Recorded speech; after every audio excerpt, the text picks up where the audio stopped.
Gathered here are key stakeholders in the public sector to review the draft document on the Nigeria Public Sector Governance Code. This is coming after Nigeria's alarming ranking of 154 out of 180 countries in the Transparency International Corruption Perception Index with a mere score of 24 out of 100.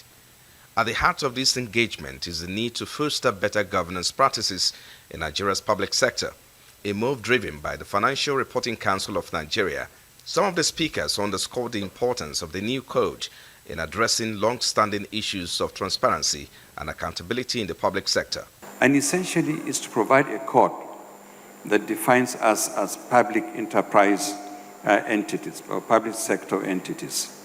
And this also covers not just those of us at the federal level, whether we're MDAs, but also the other tiers of government, what that means in the states and local government.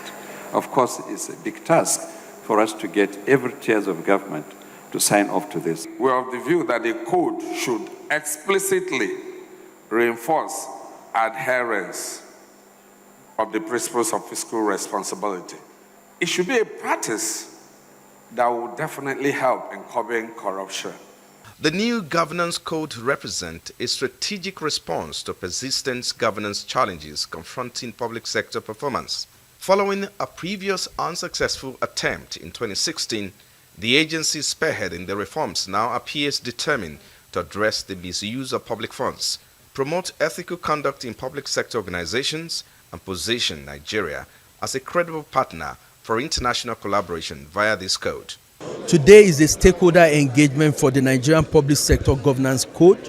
It is a critical framework for deepening transparency, accountability, culture, values, conduct within the public sector. We believe that the public sector is very important. It's a sector that we believe that should instill a model of culture within the Nigerian society. We believe that it is a sector that should tell the private sector the way to go to lead and to champion good conduct. The code is not an instructional book. It's a guide that you will have to practice. Professional bodies have code of ethics, isn't it? The public service should have a code of ethics.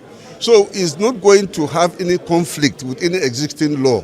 It's only adding value to it. As the consultations on governance code continues, the spotlight therefore remains on how this code will reshape the public sector operations. However, the consensus among stakeholders here is that strengthening governance in public sector is critical for the development of Nigeria's economy. From the nation's capital, Abuja, Frank Omalape, Arise News.